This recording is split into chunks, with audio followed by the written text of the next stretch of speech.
దేవుని నామమునకు మహిమ కలుగును గాక. దేవుని వాక్యములో నుండి రోమీలకు రాసిన పత్రిక 12వ అధ్యాయం. రోమపత్రిక 12వ అధ్యాయం 17వ వచనాన్ని మనం చూస్తే, కీడుకు ప్రతి కీడు ఎవనికి చేయవద్దు, మనుషులందరి దృష్టికి యోగ్యమైన వాటిని గురించి ఆలోచన కలిగి ఉండుడి అని దేవుని వాక్యం మనకు తెలియజేస్తుంది. గత వారంలో కూడా ఈ వాక్యాన్ని మనం ధ్యానం చేసాం. రెండో భాగం అనుకోనండి. దీని గురించి మరికొంతగా ప్రభు మనకు అనుగ్రహించే సమయంలో మనం ధ్యానం చేద్దాం. దేవుని వాక్యంలో రోమపత్రిక 12వ అధ్యాయం 17వ వచనం తెలియజేస్తుంది, కీడుకు ప్రతి కీడు ఎవనికి చేయవద్దు. అలాగే మీరేం చెయ్యాలి అంటే, మనుషులందరి దృష్టికి యోగ్యమైన వాటిని గురించి ఆలోచన కలిగి ఉండుడి. ఈ రెండు మాటలను కలిపినట్లుగా కూడా మనం ఈ వాక్యాన్ని జ్ఞాపకం చేసుకున్నట్లయితే, కీడు సంభవించినప్పుడు మనుషులందరూ ఏది యోగ్యమైంది, ఏది సరైనది అని తెలియజేస్తూ ఉంటారో దాన్ని ఆలోచించండి అనే మాట కూడా తెలియజేస్తున్నాడని మనము అర్థం చేసుకోవాలి. ఇదే మాటను తెస్సలోనిక పత్రికలు కూడా తెలియజేస్తాడు. ఒకసారి మనం చదువుకుందాం. తెస్సలోనికలకు రాసిన మొదటి పత్రిక 5వ అధ్యాయము మన 16వ వచనాన్ని ఎక్కువ జ్ఞాపకం చేసుకుంటాం. దానిపైనున్న మాటల్లో మనం చూస్తే 15వ వచనంలో, ఎవడును కీడునకు ప్రతి కీడు ఎవనికైనను చేయకుండా చూచుకొనుడి, మీరు ఒకని ఎడల ఒకడును మనుషులందరి ఎడలను ఎల్లప్పుడూ మేలైన దానిని అనుసరించి నడుచుకొనుడి అనేది ఇక్కడ మనం చూస్తున్నాం. ఒకని ఎడల ఒకడు, అలాగే మనుషులందరి ఎడల ఎల్లప్పుడూ ఏం చేయాలి, మేలైన దానిని అనుసరించి నడుచుకొనుడి అని దేవుని వాక్యం మనకు తెలియజేస్తుంది. కాబట్టి ఆ విషయాన్ని గురించి మరలా మరికొన్ని విషయాలను మనం జ్ఞాపకం చేసుకుందాం. కీడుకు ప్రతి కీడు చేయకుండా మనుషులందరి దృష్టిలో యోగ్యమైన వాటిని గురించి మనము ఆలోచన కలిగి ఉండాలి, వాటిని చేయాలని దేవుని వాక్యం తెలియజేస్తుంది.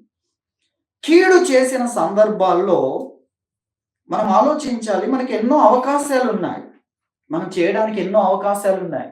మనకు కీడు జరిగింది అనగా మనల్ని దూషించారు, మనల్ని అవమానపరిచారు, మనల్ని నిందించారు, మన గురించి చెడ్డగా మాట్లాడారు, లేక అన్యాయంగా మన ఎడల ప్రవర్తిస్తున్నారు. వారు ప్రవర్తించేది ఎంత మాత్రము న్యాయానికి సంబంధించింది కాదు, అది క్రమమైంది కాదు, అది అక్రమం, అన్యాయంగా ప్రవర్తిస్తున్నారు. ఇటువంటి పరిస్థితుల్లో మనం చేయడానికి, స్పందించడానికి మనకు చాలా అవకాశాలు ఉంటాయి. మనకు ఒక టీం ఉంటుంది, మనల్ని బలపరిచేవారు ఉంటారు, మనకు సపోర్ట్ వచ్చేవారు ఉంటారు, మన సైన్యం అనుకుంటుంది. మనకు కూడా టైం వస్తుంది, లేక మనం కూడా స్పందించడానికి మన ముందు ఎన్నో అవకాశాలు, సమయము, అలాగే ఎన్నో అవకాశాలు మనకు కూడా ఉంటాయి. అయితే వాటన్నిటిలో కూడా ఏది ఉత్తమమైనది, ఏది అందరి దృష్టిలో కూడా యోగ్యమైనది అని ఆలోచించాలి.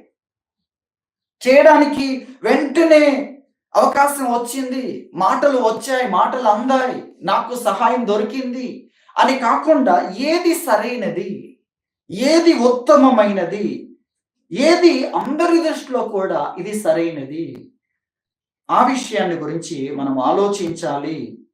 మేలుకరముగా మనం స్పందించాలి, మేలైన దాన్ని మనం అనుసరించాలని దేవుని వాక్యం మనకు తెలియజేస్తుంది. కాబట్టి మన కీడు కలగగానే మనం వెంటనే స్పందించేది, బాధ కలిగినప్పుడు, కోపం వచ్చినప్పుడు, ఒత్తిడి మీద పడినప్పుడు మనం వెంటనే స్పందించాలనుకుంటాం. బైబిల్ నిదానించమని చెప్తుంది, అలాగే ఆలోచించమని చెప్తుంది, అలాగే సరైన దాన్ని ఎంపిక చేసుకోమంటుంది వాక్యం. ఇది ఒక అద్భుతమైన దైవ భక్తి సాధన. ఇది మనం గుర్తించాలి. వెంటనే స్పందించడం కాదు. వెంటనే ఏం స్పందిస్తాం? లోకం చెప్పినట్లుగా స్పందిస్తాం, శరీరం చెప్పినట్లుగా స్పందిస్తాం, శరీరానుసారమైన మనస్సు ఏం చెప్తుందో అదే మాట్లాడతాం. కానీ దేవుడు ఆ సమయం ఇచ్చింది, ఆ ఎగ్జామ్ నీ కొరకు పెట్టింది, చాలా దినముల నుండి నీ కొరకు ఒక అద్భుతమైన అవకాశాన్ని అక్కడ కలిగించింది. నీవు మరొక ఉన్నతమైన స్థాయిలోకి వెళ్ళడానికి అంత అవకాశం దేవుడు నీకు ఇవ్వడం వెనకాల ఎంతో సమయం ఉంది. అది మనం గుర్తించాలి. దాన్ని అంతటిని మనం నష్టపరుచుకుంటే, పాడు చేసుకుంటే మరలా మన సమయం ఎప్పుడు వస్తుంది, మరలా అలాంటి అవకాశం ఎప్పుడు వస్తుంది, మరలా ఎప్పుడు దేవుడు కోరుకున్న అంతస్తులోనికి వెళ్ళగలుగుతాం. కాబట్టి మనము ఆలోచించాలి. ఉత్తమమైన దాన్ని మనం సెలెక్ట్ చేసుకోవాలి. మేలుకరమైన దాన్ని మనము అనుసరించాలని దేవుని వాక్యం మనకు తెలియజేస్తుంది. దాని కొరకు 2-3 విషయాలు మనం జ్ఞాపకం చేసుకుందాం. అందులో మొదటిగా, ఎవరైనా మనకు కీడు చేసినప్పుడు, లేక నిందించినప్పుడు, లేక అపార్థం చేసుకొని మాట్లాడుతున్నప్పుడు, అన్యాయముగా శ్రమ పెడుతున్నప్పుడు, విమర్శిస్తున్నప్పుడు, తప్పు పడుతున్నప్పుడు మనము వెంటనే మనం ఏం చేయాలి అనే దాంట్లో ఆగి ఆలోచించి ఉత్తమమైనది ఏర్పాటు చేసుకోవాలనేది మనం నేర్చుకుంటున్నాం. కానీ అనేకులు ఏం చేస్తున్నారంటే వెంటనే ఎదురుదాడి చేస్తున్నారు. వారిని తప్పు పట్టినప్పుడు, వారిని విమర్శించినప్పుడు, వారిని నిందించినప్పుడు, వారిని అపార్థం చేసుకొని మాట్లాడుతున్నప్పుడు, అన్యాయంగా వారిని శ్రమ పెడుతున్నప్పుడు వెంటనే ఎదురుదాడికి దిగుతున్నారు. వారిని తప్పు పట్టినప్పుడు వారిలో తప్పు లేని స్థితిని చూపించుకోవడానికి బదులు, వారిలో ఉన్న నీతిని, యథార్థతను చెప్పడానికి బదులు వారు ఏం చేస్తున్నారు? ఎదురుదాడికి దిగుతూ ఉన్నారు. తర్వాత మనుషులందరూ తప్పిపోతున్న విషయాల గురించి మాట్లాడుతూ ఉన్నారు, సాకులు. ఇవన్నీ కూడా సరైన విధానాలు కాదు. ఎవరైనా మనల్ని తప్పుపడుతున్నప్పుడు, విమర్శిస్తున్నప్పుడు మనం ఎదురుదాడికి దిగేవారుగా ఉండకూడదు. దేవుని వాక్యం చూస్తా, మోషే ఐగుప్తులో ఉన్నప్పుడు ఇశ్రాయేలులు ఒకరినొకరు పోట్లాడుకుంటూ అన్యాయం చేసుకుంటున్నారు, ఒకరొకరు పోట్లాడుకుంటున్నారు. అసలే శత్రువు వారిని అణగదొక్కుతూ ఉంటే దాని నుండి ఎలా విడుదల పొందాలి అని ఒకటిగా ఉండి వారు విడుదల కొరకు ఆలోచించకుండా వారికి వారే నష్టపరుచుకునే పరిస్థితిలో వారికి వారే గొడవలు పెట్టుకుంటే, అసలే నువ్వు శత్రు కింద ఉన్నావు, బందీగా ఉన్నావు. ఎక్కడి నుండి విడుదల పొందాల్సిన నీవు మీరు పోట్లాడుకుంటే ఎలా ఉంటుంది అనే విషయాన్ని మోషే అక్కడ చెప్పడానికి ప్రయత్నం చేస్తాడు. అపోస్తుల కార్యం 7వ అధ్యాయంలో మనం ఈ విషయాలు చూస్తాం.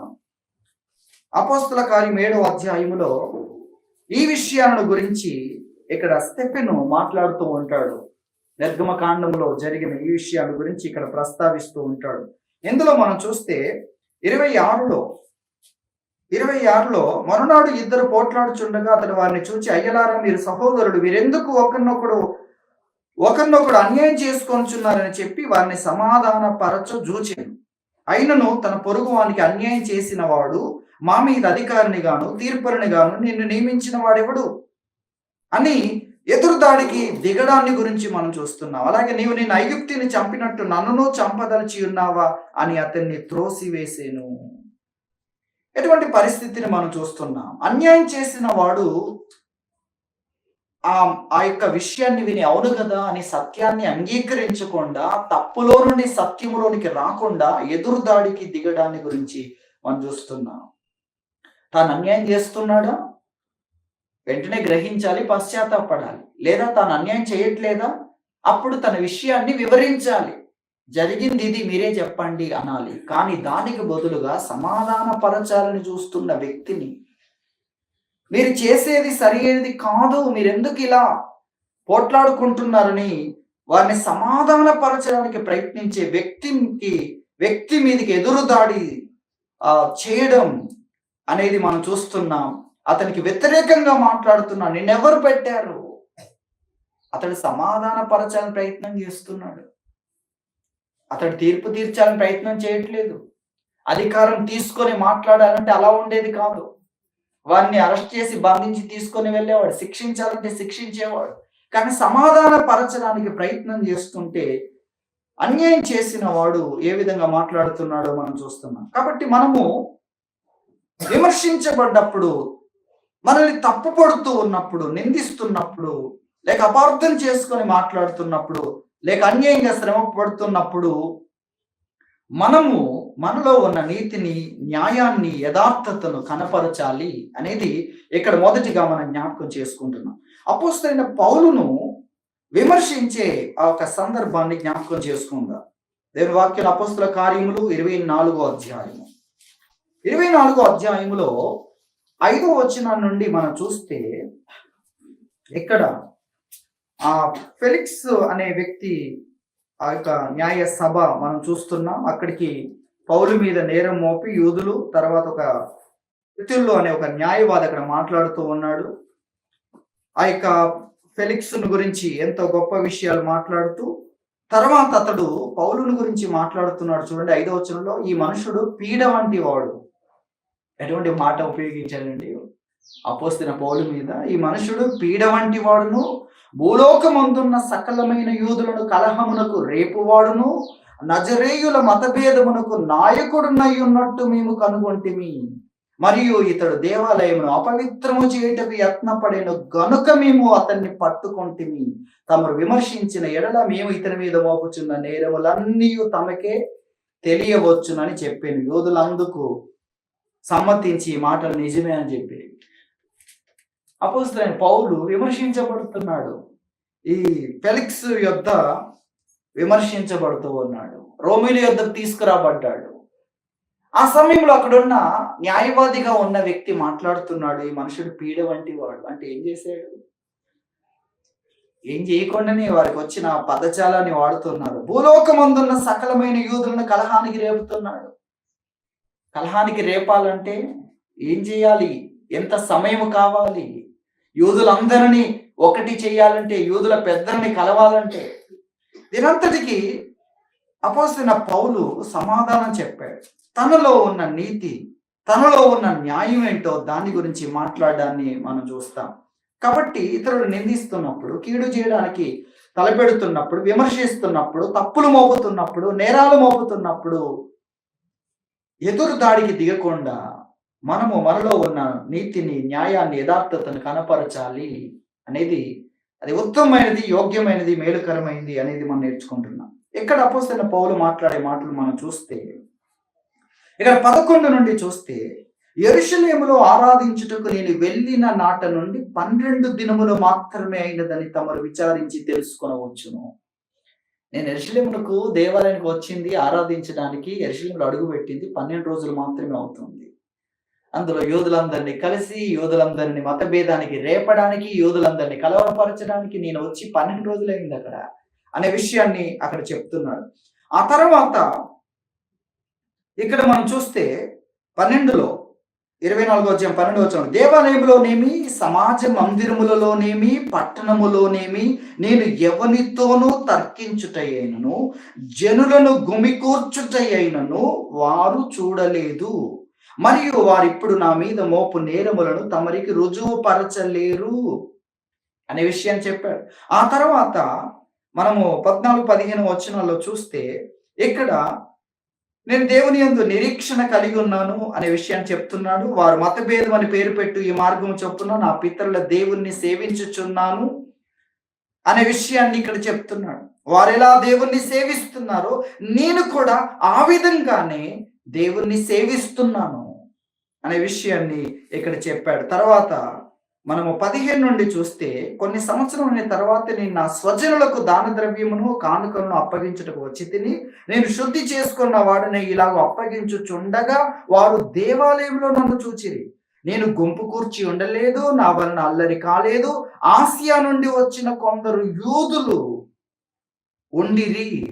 నా మీద వారికి ఏమైనా ఉన్న యెడల వారే తమరి సన్నిధికి వచ్చి నా మీద నేరం మోపవలసి ఉండెను. లేదా నేను మహా సభ ఎదుట నిలిచి ఉన్నప్పుడు మృతుల పునరుద్ధానమును గూర్చి నేడు వారి ఎదుట విమర్శింపబడుచున్నానని వారి మధ్య నిలవబడి నేను బిగ్గరగా చెప్పిన ఈ ఒక్క మాట విషయమై తప్ప నాయందు మరి ఏ నేరమైనను వీరు కనుగొని ఉంటే వీరైనను చెప్పవచ్చును. అపోస్తలుడైన పౌలు తెలియజేస్తున్నాడు, నేను జనులను గుంపు కూర్చలేదు.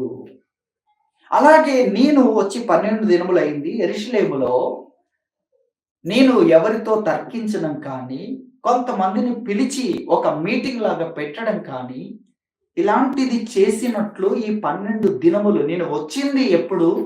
వచ్చి ఎన్ని రోజులైంది, తర్వాత నన్ను ఎక్కడ పట్టుకున్నారు, ఎందుకు పట్టుకున్నారు, అప్పుడు ఎవరు నాతో ఉన్నారు, ఇవన్నీ చెప్పాడు. ఎందుకంటే వీరంతా కూడా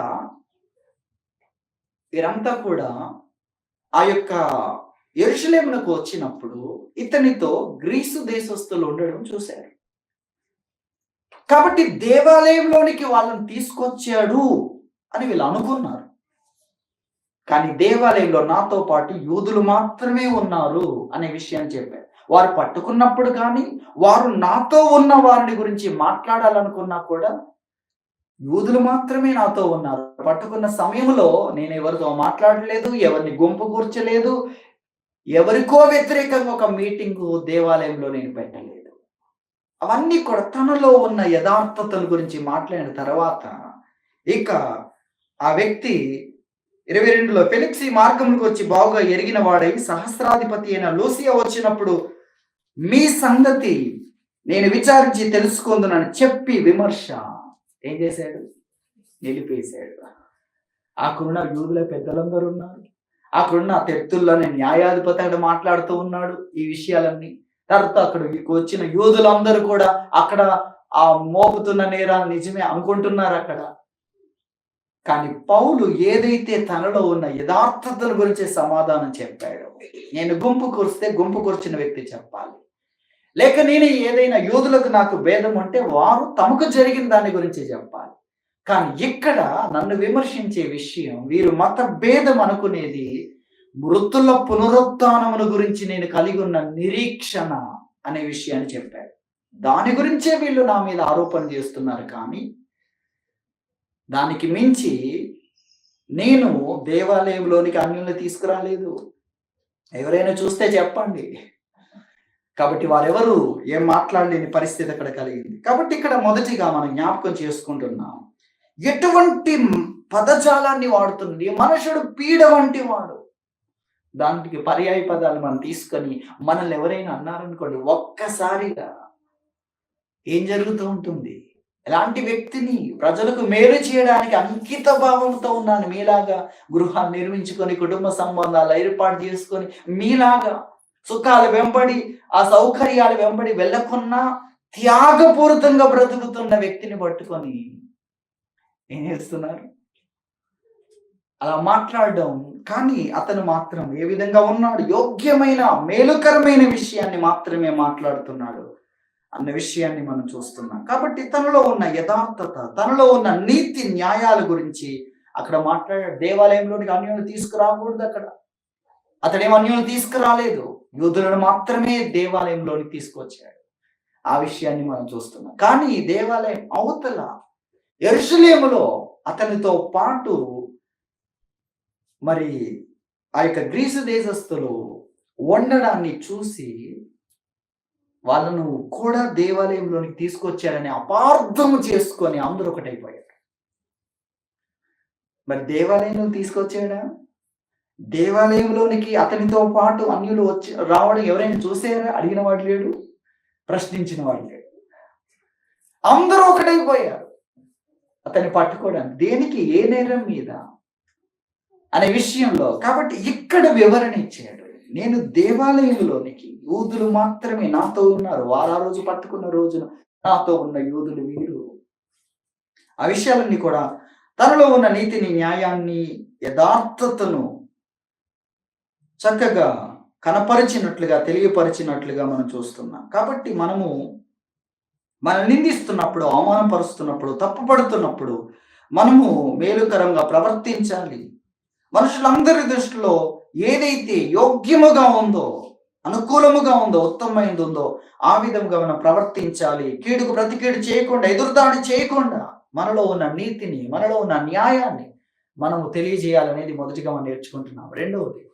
రెండోది ఒకవేళ మనలో పొరపాటు ఉంటే, ఒకవేళ మనలో తప్పు ఉంటే మనం వెంటనే మనం ఒప్పుకొని సరైనది ఏంటి, సరైనది దాని దగ్గరికి రావడం అనేది రెండవదిగా మనం అర్థం చేసుకోవాల్సిన విషయం. మనలో నీతి, న్యాయం, యథార్థత ఉన్నప్పుడు దాన్ని తెలియజేయాలి. మనం ఏ విధంగా ఉన్నాం ఆ విషయానికి సంబంధించి దాన్ని తెలియజేయాలనేది మొదటిగా మనం చూస్తున్నాం. ఎదురుదాడి కాదు, తప్పించుకోవడానికి ప్రయత్నించడం కాదు, మరేదో కాకుండా మనలో ఉన్న నీతిని, న్యాయాన్ని, యథార్థతను కనపరచాలి అనేది మొదటిగా మనము జ్ఞాపకం చేసుకోవాలి. రెండవదిగా మనలో ఒకవేళ తప్పు ఉంటే, లోపం ఉంటే మనము సరైనది ఏంటో తెలుసుకొని దాని యొద్దకు రావాలి అనేది రెండవ విషయం. సరైన దాని యొద్దకు మనం రావాలి. ఒకవేళ తప్పు ఉంటే మనం వెంటనే ఒప్పుకొని పశ్చాత్తాపడి సరైనది ఏంటి అని తెలుసుకొని ఆ సరైన యొద్దకు మనం రావాలి. మనము అపొస్తలుల కార్యములో పేతురు యొక్క వర్తమానం విన్నప్పుడు కొంతమంది అలా వచ్చారు. వారు తప్పేంటో తెలుసుకున్నారు, సరైనది ఏంటో మరి సరైనది ఏంటి మేమేం చేయాలని తెలుసుకున్నారు. వెంటనే ఆ సరైనది చేశారు. వాళ్ళే రక్షణ పొందారు, వాళ్ళే సంఘములో చేర్చబడ్డారు. అది మనం చూస్తున్నాం. కాబట్టి ఒకవేళ పొరపాటు ఉన్నట్లయితే, ఒకవేళ తప్పు ఉన్నట్లయితే సరైనది ఏంటో తెలుసుకొని సరైన దాని యొద్దకు మనం రావాలి. దేవుడు అదే కోరుతున్నాడు. అదే ప్రతి వ్యక్తిని చూసినప్పుడు దేవునికి అది కావాలి, దేవునికి అది కావాలి. తనకు తప్పు తెలిసినప్పుడు ఇది సరైంది, నాకు ఇది తెలియలేదు, ఇది సరైనదన్న విషయం నాకు ఎవరు చెప్పలేదు, నాకు తెలియలేదు అని తెలుసుకున్నప్పుడు అయ్యో నేను అడిగితే బాగుండు, తెలుసుకుంటే బాగుండు.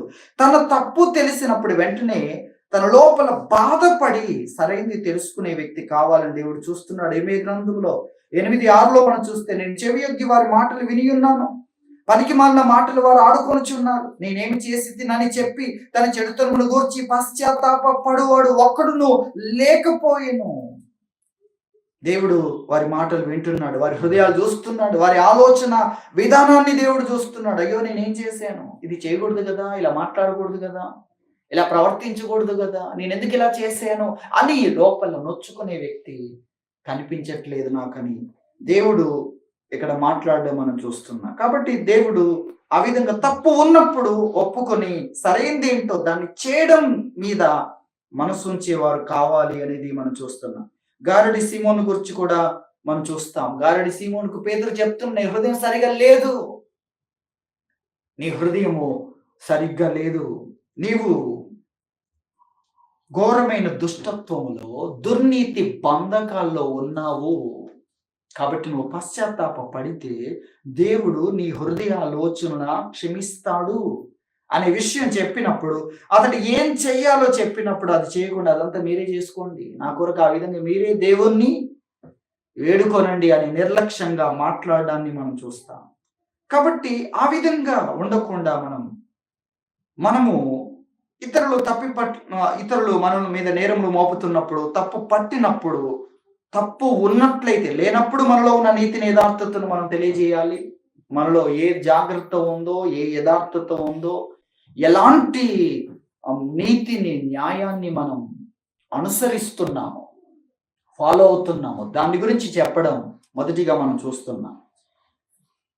దానికి బదులుగా అనేకులు ఎదురుదాడి చేయడం, ఎదుటి వ్యక్తిని నన్ను తప్పు పట్టాడు గనక, నా మీద తప్పును మోపాడు గనక నేను కూడా మోపాలి, నన్ను గాయపరిచాడు కనుక నేను కూడా, ఇదంతా కూడా సరైంది కాదు. కీడుకు ప్రతి కీడు చేయకుండా మేలైనది అనుసరించు, మేలుకరంగా ప్రవర్తించు అని దేవుడు తెలియజేస్తున్నాడు. కాబట్టి నిందిస్తూ, అవమానపరుస్తూ, దూషిస్తూ ఉన్నప్పుడు మనలో ఉన్న నీతిని కనపరచాలి. అలాగే ఏదైనా తప్పు మనలో ఉన్నట్లుగా మనం కనుగొన్నప్పుడు సరైన దాని యొద్దకు మనం రావాలి అనేది మనం గ్రహించాలి. సరైన దాని యొద్దకు మనం రావాలి. దేవుని వాక్యములో అదే విషయాలు ప్రభు మనకు తెలియజేస్తున్నాడు. సరైన దాని యొద్దకు వచ్చే వ్యక్తులే రక్షణ పొందారు, దేవుని సంకల్పంలోకి వచ్చారు. జక్కయ్య కూడా సరైన దాని యొద్దకు వచ్చినట్లుగా మనం చూస్తున్నాం. దేవుడు తలాంతులను ఇచ్చినప్పుడు ఒక్క తలాంతు తీసుకున్నవాడు ఎలా మాట్లాడాడో మనం చూస్తున్నాం. నువ్వు విత్తని చోట కోయువాడు, చల్లని చోట విత్తనాలు చల్లకుండా పంట కావాలని కోరుకునే వ్యక్తి అని మాట్లాడుతున్నాడు. అలాగైతే 5 తలాంతులు ఇచ్చిన వ్యక్తి దగ్గరికి ఎందుకు వచ్చి అడుగుతున్నాడు? 2 తలాంతులు ఇచ్చిన వ్యక్తి దగ్గరికి ఎందుకు వచ్చి అడుగుతున్నాడు? 1 తలాంతు వ్యక్తిని ఎందుకు అడుగుతున్నాడు? తలాంతు ఇవ్వని వ్యక్తిని అడగట్లేదు కదా, తలాంతు ఇవ్వని వ్యక్తులనేమి విచారించట్లేదు కదా. ఎక్కడైతే ఆ యొక్క విత్తనాలు చల్లాడో అక్కడే పంట కొరకు చూస్తున్నాడు. చల్లని చోట పంట కూర్చువాడు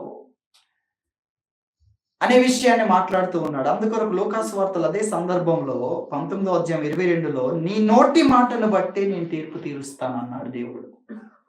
అక్కడ యజమానుడు నీ నోటి మాటను బట్టి, నేను తీర్పు తీరుస్తాను అని అక్కడ మాట్లాడినట్టుగా మనం చూస్తున్నాం. ఎంత గొప్ప ధనము నీ యొద్ద ఉన్నప్పుడు, తలాంతుల గురించి మనం ఆలోచించినప్పుడు, ఒక్క తలాంతు అతని దగ్గర ఉంది. ఎంత గొప్ప ద్రవ్యం అది అనేది మనం ఆలోచిస్తే, ఆ రోజు ఒక రోజంతా పని చేస్తే ఒక దేనారం దొరుకుతుంది. ఒక రోజంతా పని చేస్తే ఒక దేనారము దొరుకుతుంది. అలాంటిది చూడండి, ఒక దేనారం అంటే ఒక రూపాయి కూడా కాదు, ఒక 50 పైసలు ఒక దేనారం దొరుకుతుంది. అలాంటిది మీరు ఆ విధంగా ఆలోచించండి. ఒక నెలంతా కష్టపడితే ఎంత వస్తుంది? సంవత్సరం అంతా కష్టపడితే ఎంత వస్తుంది? ఎన్ని రూపాయలు వస్తాయి? ఒక 50 పైసలు దొరుకుతాయి రోజంతా కష్టపడితే. లేక రూపాయి వేసుకుందాం మనం, ఒక రోజంతా కష్టపడితే. సంవత్సరం అంతా కష్టపడి 30 రోజులు కష్టపడితే ఎంత దొరుకుతుంది? 30 రూపాయలు దొరుకుతాయి. సంవత్సరం అంతా కష్టపడితే 365 దొరుకుతాయి. కానీ అవన్నీ ఉండవు కదా. భోజనానికి 50% పోతాయి కదా. చూడండి, ఒక వ్యక్తి ఒక నెలలో ఎంత సంపాదిస్తున్నాడో అదంతా ఇంకొక నెల వరకు ఉంచుకోగలడా? తినాలి కదా. అనేకమైన విషయాలు, ఖర్చులన్నీ పోయిన తర్వాత ఎంత మిగులుతుంది? సంపాదించిన దాంట్లో ఎంత మిగులుతుంది? అలా మీరు ఆలోచించండి. కాబట్టి ఇక్కడ ఒక తలాంతు 3600.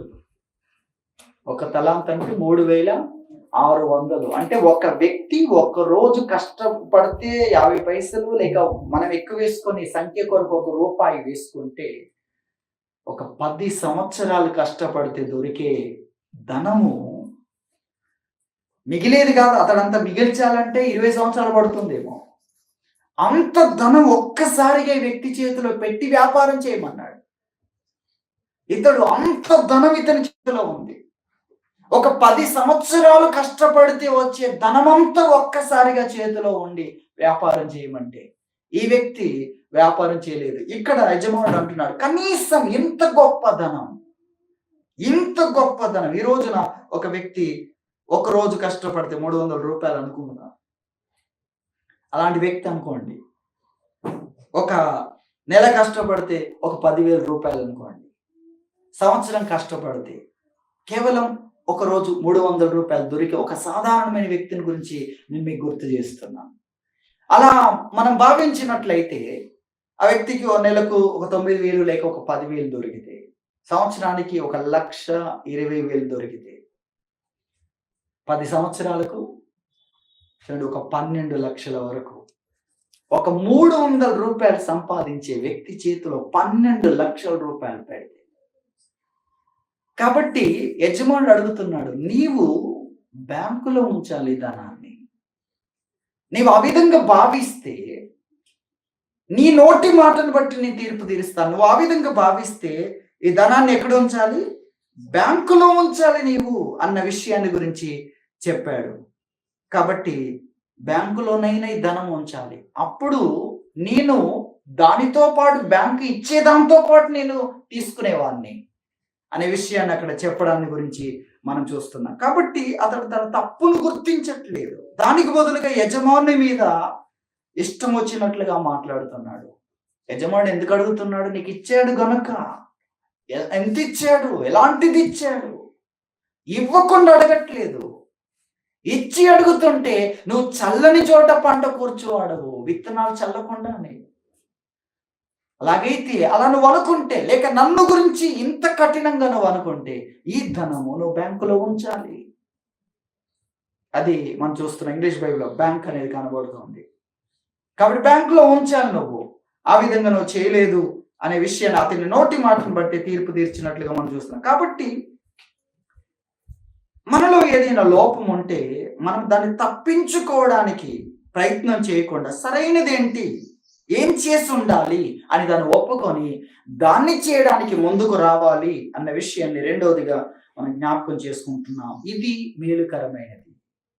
మనల్ని తప్పు పట్టినప్పుడు, మన మీద నేరం మోపినప్పుడు, నిందించినప్పుడు, మనము ఒకవేళ మనలో లోపం ఉంటే, ఒకవేళ నీవు ఇది చేయాల్సి ఉండే అన్నప్పుడు వెంటనే ఒప్పుకొని దాన్ని చేసే వ్యక్తులుగా ఉన్నట్లయితే అది మేలుకరమైన ప్రవర్తన, మేలైన విషయం. దానికి బదులుగా ఈ రోజున మనుషులు తమలో తప్పు ఉందని తెలిసినా దాన్ని ఒప్పుకోవట్లేదు. సరైనది వారికి తెలిసినా ఆ సరైన దాని యొద్దకు రావట్లేదు. నాకు సరైనది కావాలి.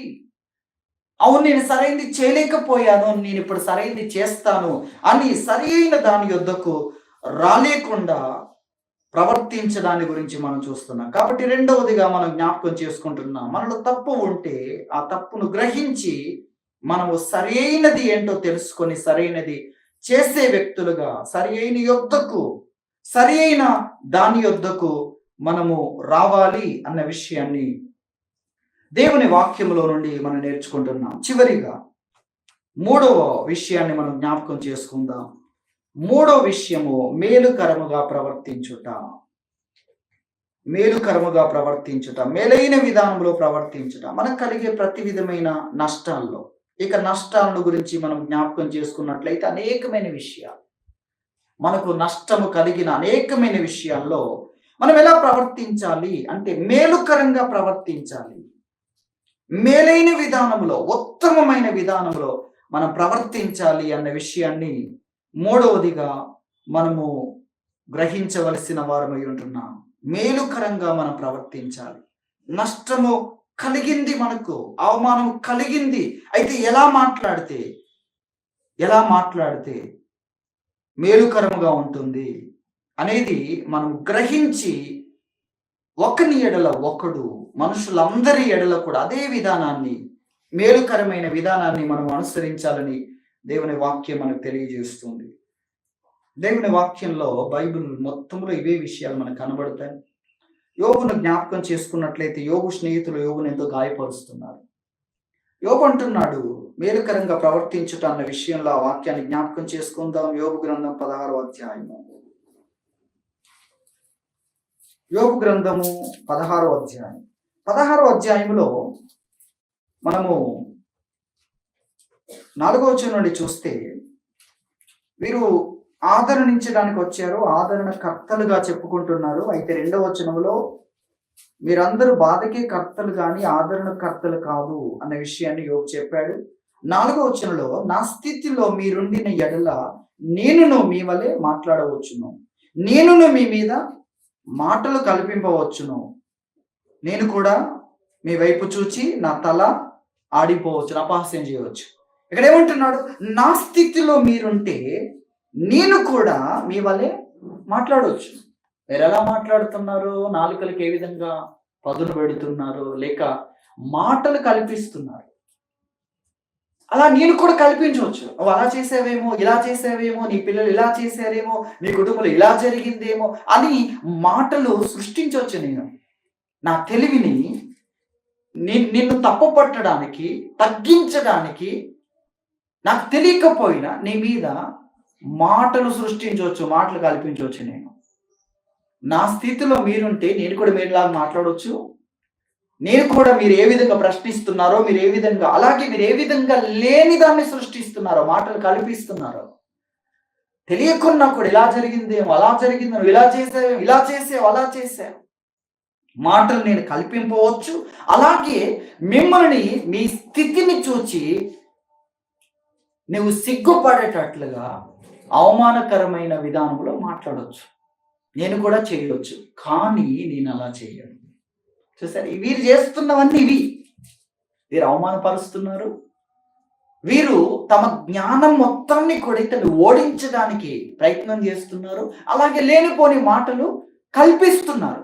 నేను కూడా ఇవన్నీ చేయవచ్చు నా స్థితిలో మీరుంటే, కానీ నేను అలా చేసేవాడిని కాదు.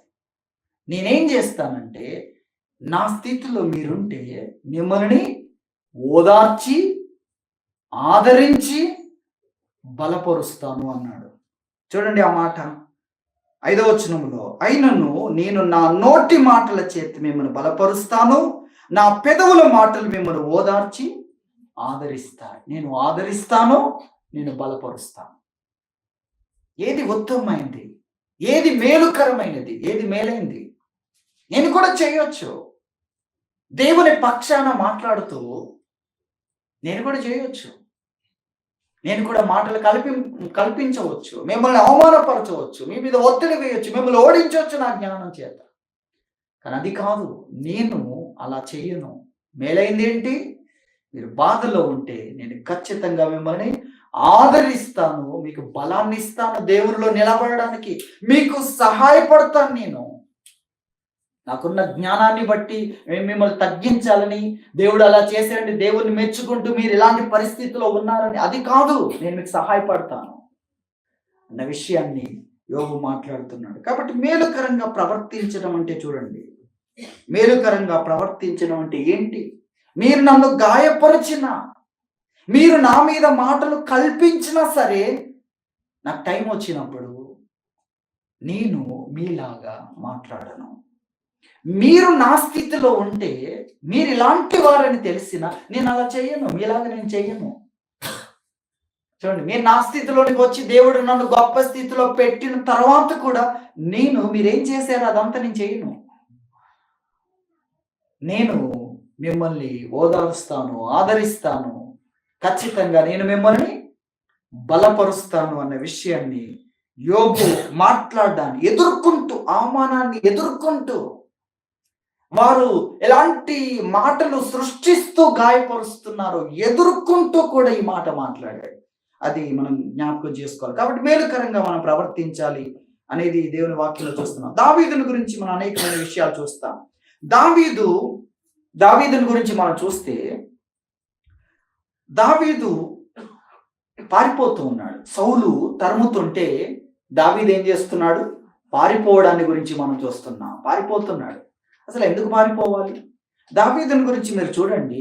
దావీదు గొలియాతును చంపిన తర్వాత సౌలు తన దగ్గర పెట్టుకున్నాడు. ఆ తర్వాత సౌలు దావీదుకు దేవుడు తోడుగా ఉండడం చూసి ఇతడు చాలా గొప్ప యోధుడని అతన్ని తన సైన్యానికి ముఖ్యమైన వ్యక్తిగా చేశాడు, లేక సహస్రాధిపతిగా చేశాడు. ఇదంతా మనం 18వ అధ్యాయం 1 సమూయేలు గ్రంథంలో చూస్తాం. సహస్రాధిపతిగా అంటే 1000 మంది పైన అధికారిగా చేశాడు. అక్కడ కూడా అందరి దయను సంపాదించుకున్నాడు అనే విషయాన్ని గురించి కూడా మనం చూస్తాం. గొప్ప యోధుడయ్యాడు. ఎలాంటి యోధుడు? అలాంటి వాడు సౌలు తరుముతుంటే పారిపోతూ ఉంటాడు. చూడండి, ఏది శ్రేష్టమైంది? నేను పారిపోకుండా తిరగబడితే ఎవరిని చంపాలి? దేవుని ప్రజల్ని చంపాలి, దేవుని పిల్లల్ని చంపాలి, దేవుని సైన్యాన్ని చంపాలి. నేను కత్తి పట్టుకున్నట్లయితే సౌలును చంపడానికి సౌలు ముందున్న సైన్యం ఎవరి సైన్యం? అది సౌలు మానవుడిగా ఉన్నాడు, దేవుడు ఏర్పాటు చేసుకున్న సైన్యం. ఆ దేవుని సైన్యాన్ని, ఆ దేవుడి దయతో పొందుకున్న దీంతో నేనేం చేయాల్సి వస్తుంది? దేవుడి సైన్యాన్ని చంపాల్సి వస్తుంది, దాడి చేయాల్సి వస్తుంది. నేను అలా చేయను అని ప్రాణాలు పోగొట్టుకోవడానికైనా సిద్ధపడతాడు, కానీ అతడు యుద్ధం చేయడానికి ఇష్టపడాడు. అది మనం చూస్తాం. ఏది మేలుకరమైంది దాన్ని ఎంచుకుంటా పారిపోతున్నాడు. మరి పారిపోతే ఎక్కడికి? అరణ్యాలు, అక్కడ ఏం లేవు కదా, సౌకర్యాలు ఏం లేవు, తినడానికి లేదు, ఉండడానికి లేదు. ఎక్కడికి వెళ్తావు? ఎక్కడుంటావు? ఎవరు చేర్చుకుంటారు? అయినా సరే అతడు మేలుకరమైందని, తనకు నష్టం జరుగుతుంది, ఆ నష్టం జరగడానికి తానేం చేయలేదు, ఎవరిని చంపలేదు, రాజద్రోహం చేయలేదు, ఏ సైనికుని చంపలేదు, ఎవరి దగ్గర అన్యాయంగా ప్రవర్తించలేదు. అయినా సరే ఒక దేశం మొత్తం ఇతను నమ్ముతుంది. తన దేశంలో బయటికి వెళ్ళడానికి అతనికి ఇష్టం లేదు. ఎందుకంటే అది అన్యులది, విగ్రహారాధన సంబంధమైంది. కాబట్టి అక్కడికి వెళ్ళి ఆ ప్రజల మధ్యలో అక్కడ జీవించాలంటే ఎంత కష్టం అతనికి. కాబట్టి దేవుని ప్రజల మధ్యలోనే చివరి వరకు ఉండాలని కష్టపడుతూ ఉంటాడు, పారిపోవడానికి ఇష్టపడతాడు. చివరికి ప్రాణాలు పోయే పరిస్థితి వచ్చినా సరే భయముతో నింపబడతాడు, కానీ యుద్ధం చేయాలని అనుకోడు. కాబట్టి కీడుకు ప్రతి కీడు చేయకుండా మేలుకరమైనది ప్రవర్తించడం అంటే ఇక్కడ చూడండి, దావీదుకున్న మార్గం ఏంటి? పారిపోవడమే. చేతగాని వాడిలాగా పారిపోవడమే. కొన్ని సందర్భాల్లో చెప్తాడు, వినకుండా చెవులు మూసుకున్నాను. మాట్లాడాల్సి వస్తుందేమో, వారి మాటలకు సంబంధించిన సమాధానాలు ఇస్తే ఏ విధంగా ఉంటుందో అని మూగవాడిగా ఉన్నాను, అలాగే చెవిటివాడుగా ఉన్నాను, వారు ఎన్ని మాట్లాడుతున్నా వినకుండా అని చెప్తాడు. కాబట్టి దావీదు ఎటువంటి మేలుకరమైన విధానాలను ఏర్పాటు చేసుకున్నాడో దేవుని వాక్యంలో మనం చూస్తున్నాం. మరొక అద్భుతమైన సందర్భం ఉంది. సమయం అయిపోయింది, నేను ముగించడానికి ఇష్టపడుతున్నాను. మరొక అద్భుతమైన సందర్భం, ఒకసారి దావీదు నాబాలు అనే వ్యక్తి దగ్గరికి తన సైన్యాన్ని పంపిస్తాడు. నాబాలు ఏం చేస్తున్నాడంటే తనకు సహాయపడిన వాళ్ళందరితో పెద్ద విందు ఏర్పాటు చేశాడు. రాజులు విందు ఏర్పాటు చేసుకునే అంత లెవెల్, అంత మాంసం. కొంతమంది రాజులు కలిసి ఎలా విందులు చేస్తారో అంత విందు చేస్తున్నాడు అన్నమాట. తనకు సహాయపడిన వారందరినీ పిలిచి, ఇక ఆ విందులో ఎంతంటే అంత, ఎంత తిన్నా తరగనంతగా కొన్ని రోజుల పాటు ఉంటుంది. అంత పెద్ద విందు చేస్తుంటే దావీదు తన సైన్యాన్ని కొంతమందిని పంపిస్తాడు. అంత పెద్ద విందు చేస్తున్నాడు కదా, మనకు ఆహారం అడగండి. ఎందుకంటే తనకు సహాయపడిన వాళ్ళలో ముఖ్యుడు దావీదు. అంత గొప్ప విందు చేయడానికి శత్రువు అతని మీద దాడి చేయకుండా అడ్డుపడ్డవాడు.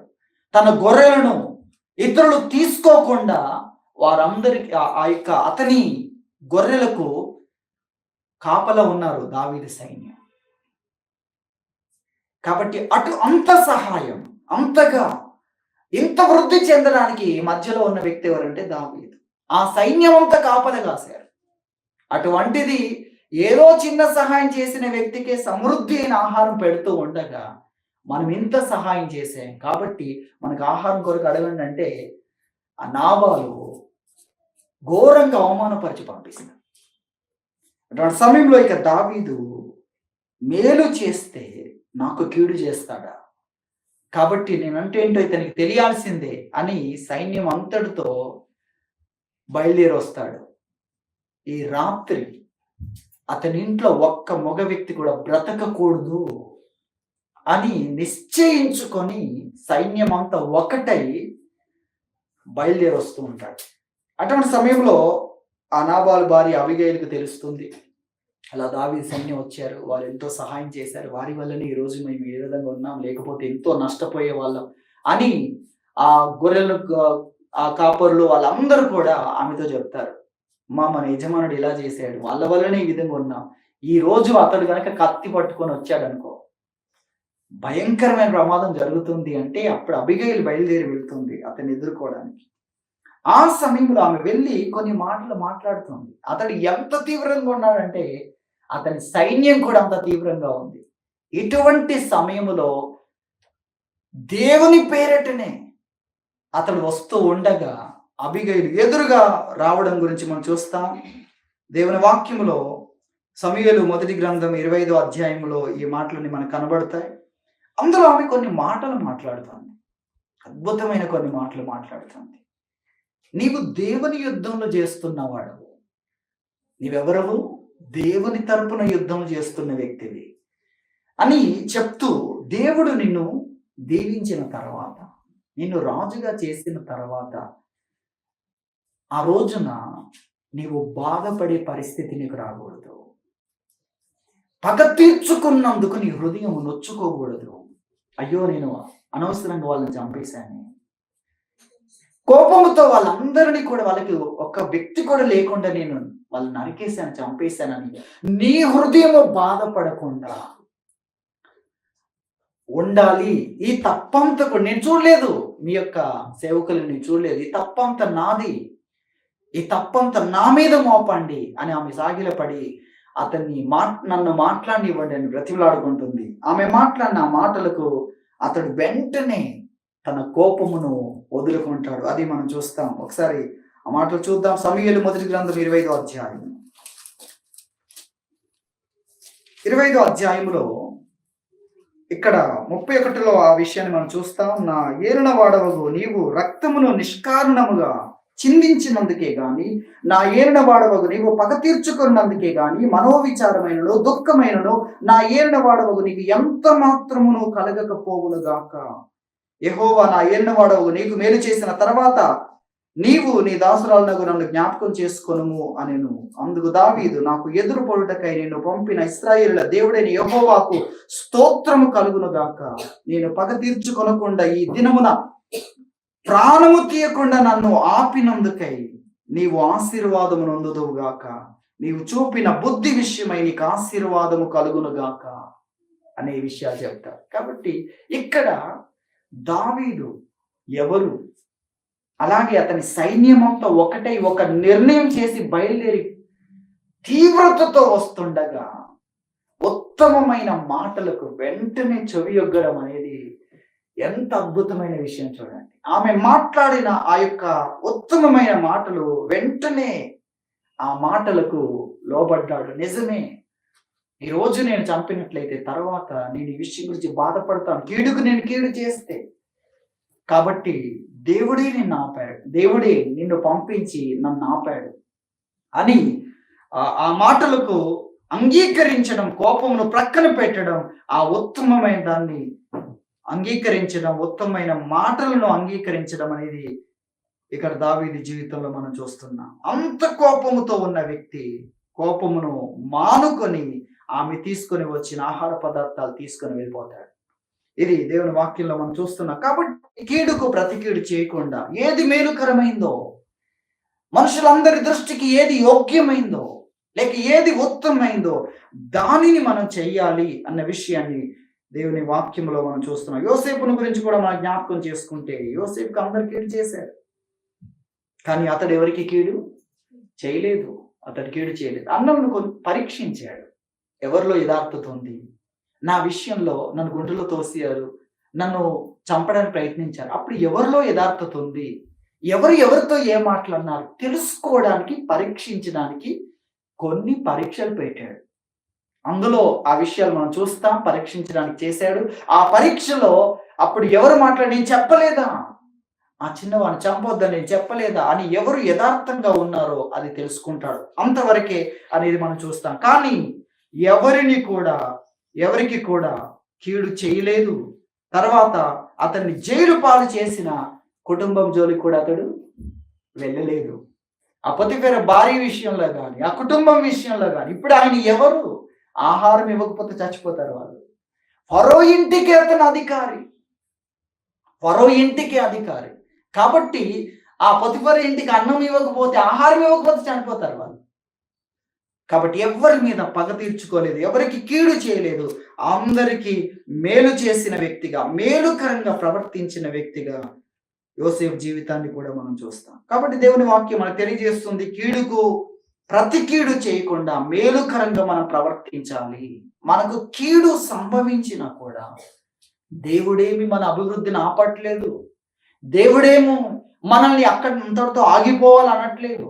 మనమే ఆగిపోతాం, మనమే కీడుకు ప్రతి కీడుగా ప్రవర్తించి మనమే మహిమను కోల్పోతూ ఉంటాం. దేవుడు అలా చేయలేదు. ఏదో ఒక నష్టం నీకు రాగానే నువ్వు ఆగిపోవాలి కాదు, మరింతగా నీవు ప్రకాశించాలి అనేదే దేవుని ఉద్దేశం. కానీ మనం మేలుకరంగా ప్రవర్తించడాన్ని ఎంచుకోక ఏమవుతామంటే మనకు మనమే తగ్గిపోతూ ఉంటాం. ఫుల్ స్టాప్ పెడతాం. దేవుడు ఏదో చేశాడు, లేకపోతే ఫలానికి కష్టం వచ్చింది, ఫలాన్ని నష్టం వచ్చింది, నష్టాన్నే నువ్వు మెట్టుగా చేసుకోవచ్చు ఎదగడానికి. దేవుడు అందుకొరకే మనకు రప్పిస్తాడు. పరీక్షలైనా, పరిశోధన చేసే విషయాలైనా కూడా దాన్ని బేస్ చేసుకొని నువ్వు ఎదగవచ్చు అన్న విషయాన్ని మనం గుర్తించాలి. కాబట్టి కీడుకు ప్రతి కీడు చేసేవారే ఆ కీడు జరిగిన సమయంలో వారి యొక్క అభివృద్ధిని, ఆశీర్వాదాన్ని కోల్పోతూ ఉంటారు. దానికి బదులుగా అక్కడ కూడా మేలుకరముగా మేలైనది ఆలోచించి చేసేవారు ఎన్ని నష్టాలు జరిగినా, ఎంత నష్టం జరిగినా వారు తిరిగి నిలబడతారు, అభివృద్ధి చెందుతారని వాక్యం చెప్తుంది. నీతిమంతుడు 7 సార్లు పడినా తిరిగి లేస్తాడు, భక్తిహీనుడైతే నశిస్తాడని వాక్యంలో ఉంది. అంటే ప్రమాదం గురించి మాట్లాడుతున్నాడు. భక్తిహీనుడు నశిస్తాడు, నీతిమంతుడికి 7 సార్లు అతన్ని కుప్పకూల్చిన పరిస్థితి కలిగిన నిలబడతాడని వాక్యం చెప్తుంది. కాబట్టి మనల్ని చూచే దేవుడు ఉన్నాడు, మనల్ని కాపాడే దేవుడు ఉన్నాడు, మనకు ఫలమిచ్చే దేవుడు ఉన్నాడు, అలాగే మనల్ని హెచ్చించే దేవుడు ఉన్నాడు. కనుక మనం సహించి, క్షమించి మన జీవితాన్ని భద్రపరుచుకోవచ్చు, మేలైన విధానంలో మనం ప్రవర్తించే వారుగా ఉండాలనే విషయాన్ని ప్రభు తెలియజేస్తున్నాడు. కీడులో కూడా మేలుకరంగా ప్రవర్తించడమే మన యొక్క లక్ష్యమై ఉండాలని ప్రభు తెలియజేస్తున్నాడు. దేవుడి వాక్యం దీవించును గాక. ప్రార్థన చేసుకుందాం.